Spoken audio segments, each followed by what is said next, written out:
Don't be alarmed. The quasi-shimmering light before you is a trans-dimensional gateway to other worlds, other voices, other thoughts, and other realities.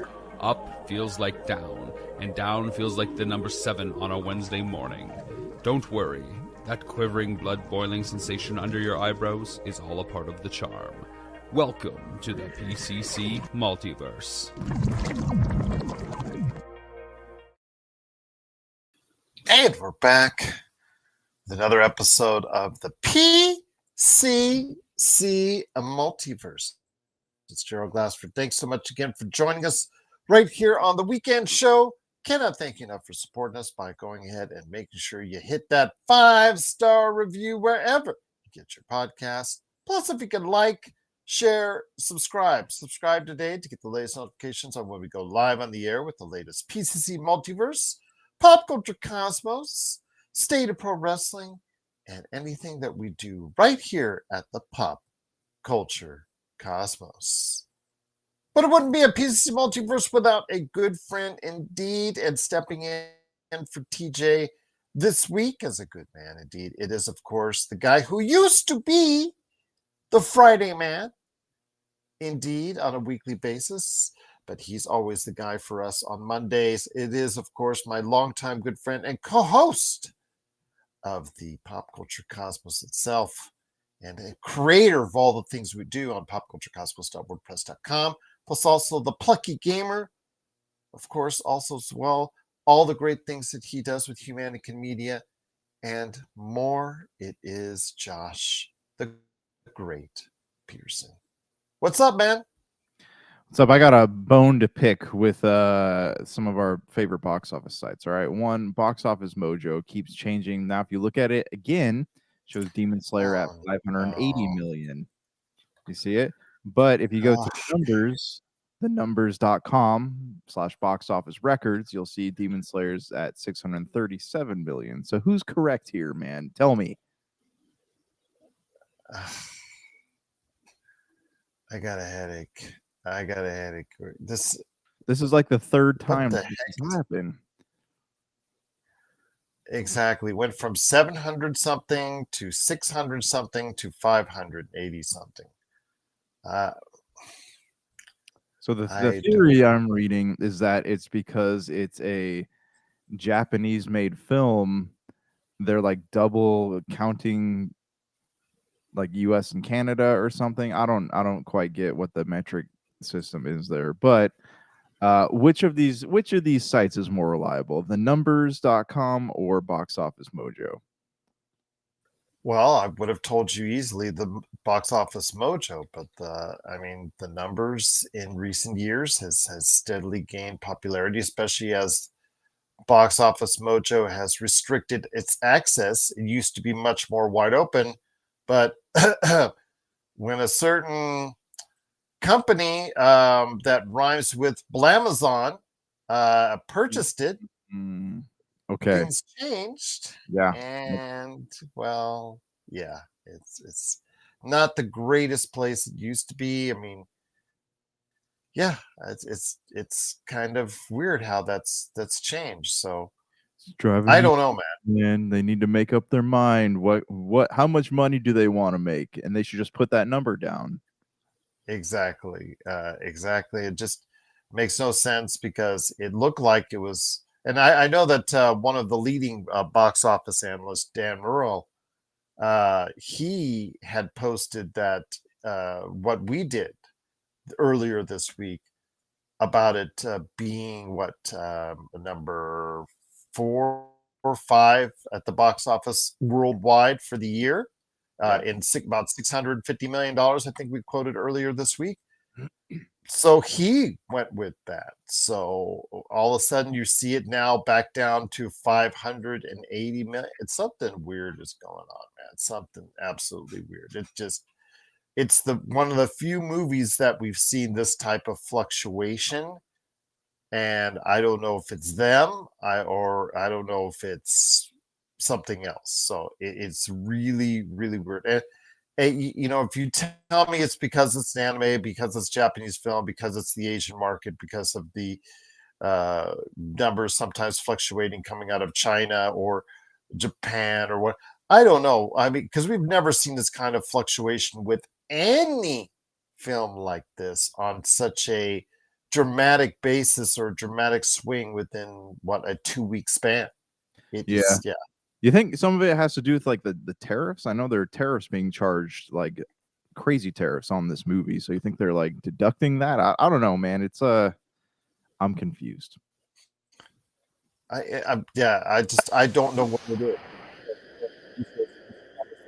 Reported out there, and they are fluctuating to great lengths. Now, sometimes, when it comes to estimates and actuals, like what we sometimes report on, because you and I, when we record on Sundays, sometimes we have to give out what the estimates are, and then rules of what happened during the course of the weekend, especially on Sunday, fluctuate. Obviously, they're going to fluctuate either higher or lower simply because it's just an estimate sometimes when it comes out, because they don't know exactly how well it will do that day, especially. But to do this to this extent, weeks, into it, days into it, it's just, I cannot figure it out. I may reach out to Dan Morrell and ask him on that. I may get to the bottom of this, Gerald. I you know what, I will. If I remind myself this weekend, I don't know, he'll respond. I know he's a big YouTuber now, but I will go ahead and ask if that's the case. I'll have to go ahead and read listen to the transcripts of our past 3 shows, but I think I'll do that. I think I'll do that, my friend, because it's just something's going on with it, and the people Box want Office to know. Mojo, yeah, it's. I mean, it's not like it's $5 or $7 million on a movie that's made well over $500 million. This is a fluctuation of over $150 million, and you could go in the Wayback Machine and you can look at it. Yeah, what happened 2 weeks ago, what they printed out. If you wanted to go ahead and actually look into it, you could actually see what they had posted in regards to the worldwide total on those 3 occasions. If you don't believe us, because we looked at it live on the air as we were doing this, if you don't believe us, in 2 different locations in the US, looking at that site at all those 3 times, if you don't trust us, you can go on the Wayback Machine and see what they posted for those times. So.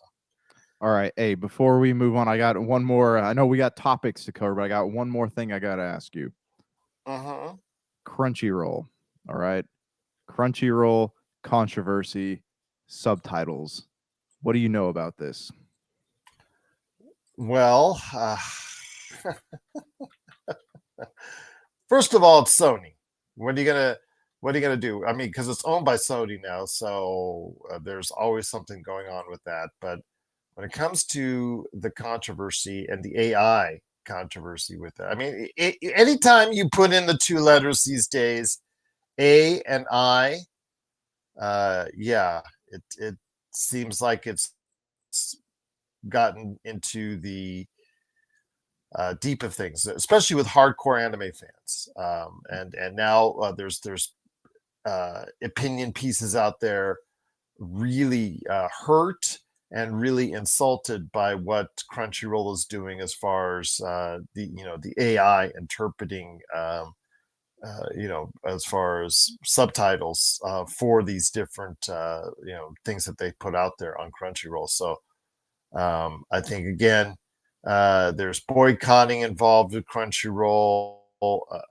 I don't know, again, how far that effective that's going to be. If Crunchyroll sees there's a significant hint, that obviously it'll take a course of action. But when there's really only one game in town with the majority of anime, if you're a true anime fan, it's really going to be hard for you to access anime that's cutting edge, that's happening anywhere else. So, okay, if you want to ban it, if you want to go ahead and disconnect, that's fine. I respect your opinion in not doing so. It's just don't hit the subtitles. It's maybe what I would say, if that's an option. So. Yeah, it's crazy. I mean, it's because the company's based out of Israel, I think. So it's weird to me that not weird to me, but like I think there's a difference between just like we talked about with Ukraine, like there's game developers out of Ukraine have nothing to do with the government. I think there's companies in Israel that probably have nothing to do with what's going on in the government. But it also doesn't seem like Sony's making a great decision, right? Like there's not a lot of popularity going on with what's happening over there. So why would you outsource your subtitles to that? True, but also the AI issue as well. The AI, right. And that's what's really getting people. It's weird too, because it almost does feel like something out of like 1984, because they're talking about how they're actually like removing things that were said in the Japanese versions from the English subtitles. But why would you do that? But anyways, I don't know. I'm not an expert on this. I think like a lot of people that watch anime actually have learned how to speak Japanese. So I mean, I don't think you're going to be able to fool a lot of people if you're to do something like that. Anyways, just want to get your thoughts on that, man. No, I just that's great. I mean, I appreciate you allowing me that opportunity to speak on it, because the anime fans are a very focal community, and if they are really disliking something, whether it's the location of this AI of this company where they do the subtitles, or the fact that they're using AI on top of it, if that's a double issue for a lot of individuals out there, then maybe Sony will hear about it and will act on it. But don't let it take away your love for anime, is what I would say to people, please, because as someone who was kind of hesitant to really get deeper and deeper into anime because of my love for Akira, and I just didn't want to put down the anime genre, because I just didn't think that anything would be equal in quality. And boy, was I wrong on that one. And I'm just seeing the quality of anime now at this stage in 2025. Don't let it ruin your love for anime, because just so much is being put out there that's so good. And if there's any way to avoid the subtitles, just avoid the subtitles. If you wanted to hear it in its purest art form, in I guess a language you may not fully understand. Maybe that's if you want to go ahead and do that. But again, that's just me throwing in 2 cents there. Yeah, I got a hot take, man. Let's I think we love movies, we love shows and video games, anime, right? So I think it's time. I think we need to truly embrace escapism and set aside all of our outside world beliefs, right? And just enjoy what it is, and then afterwards we can mix the two up again. This PSA was sponsored in AI by no, just kidding. Just kidding. This is not me. I'm actually a computer animated right now. Exactly. Yeah, absolutely. That would really suck if our show, and I bet you our show could be done now in AI. That's the sad part. I'm sure it could. Honestly, guys, Gerald would never wear an orange and yellow shirt. I don't know what's happening there. Right now. No, what's happening. I like my tie dye. What can I say? I like my tie dye. Yeah, I don't know if the AI will repeat that, but it is, of course, what's going to go on with the pop culture cosmos. We've got a great show. A ton of stuff is coming out this weekend. Video games all over the place, and a new video game console is out in order to go ahead and play some of that, and we'll discuss that. Pokemon fans are I think about Pokemon A to Z. We'll go ahead and discuss that here in a little bit. Plus, also as well, of course, Frakenstein coming limited in theaters, but it will be mainly a big showcase early next month. We'll talk about that as far as the early reviews, and also Black Phone 2. I'll talk about a little bit more as far as the video game scene and more right here on the PCC Multiverse. Indeed, my friend. Great to have you back here in the saddle with me. Again, it is Josh Peterson along with me, Gerald Glassford. Thanks again for watching and listening. Let's start off with one of the many video game releases, and that's Pokemon A to Z. I know you said you're going to be picking up today the advanced word on Pokemon A to Z. I know that my youngest daughter is knowledgeable about the Pokemon scene. She has, or Zeta A.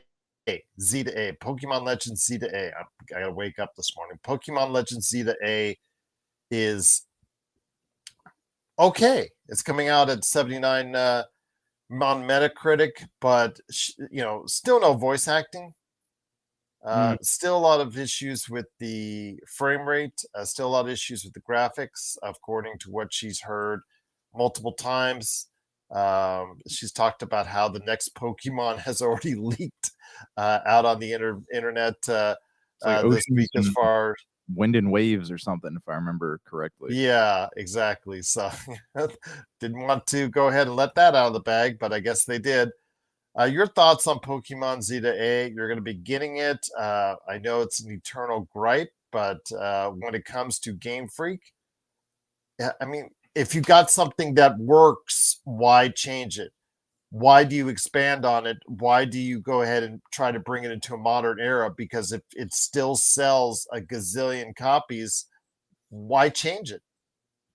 Yeah, well, I mean that's the basis of this argument, right? Is that it has worked for so long for them. There's no need to evolve, right? But now we're getting to the point where Pokemon has brought in so many new generations of players who are used to things that are better than that they're not going to be able to keep getting away with that for very much longer. I do love. I mean, they made a massive jump when they went from the standard Pokemon line series to like the Legend series, right, with Arceus and Zeta A, which just came out today. But it's the lack of voice acting is definitely a boon to it, and the writing and dialogue in Pokemon games has just been horrendous for so long that they're going to need to do something about that eventually. And also, like, I mean, I don't know, like, it's the same things over and over and over again. Like, there's they don't add any sort of like crafting system or a system where the human elements are able to interact in a combat way, which I mean, granted that's not Pokemon, but still, like, something needs to change, something needs to shift to make it more I don't know, more current, I guess, if that makes sense. Mm-hmm. No, I agree. That's what my daughter, who purchased the last Pokemon on Switch, said. Modernize it, bring it to the forefront.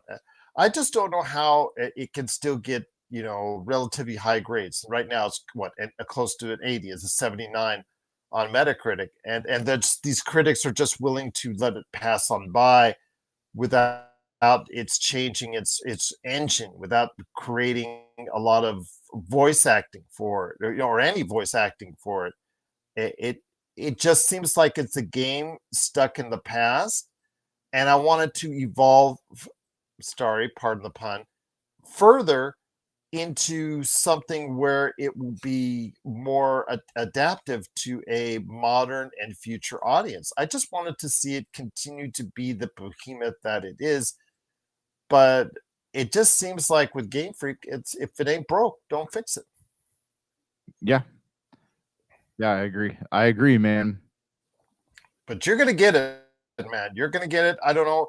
My daughter said for now she doesn't want it, but she may change her mind on that. But what are you expecting? When you buy that game later today, or when you pick it up, what are you expecting to get? What are you expecting to get out of it? Is what I'm trying to say. I don't know. Honestly, I got the Switch 2, played Donkey Kong on it, and I'm expecting like a next gen Pokemon experience. And I don't know what to expect from that as of right now, but I'm hoping for something good. I'm hoping for the last one I played to completion was Pokemon Sword, and that was a pretty bad game in itself. So I mean, I didn't hate it, but I didn't love it. I didn't, and I know when you're a kid, the magic is there and it's easier to tap into. But as an adult, it wasn't my favorite. So I'm hoping with this one that I will, I don't know, just at least enjoy my time with it. I'm not expecting Final Fantasy level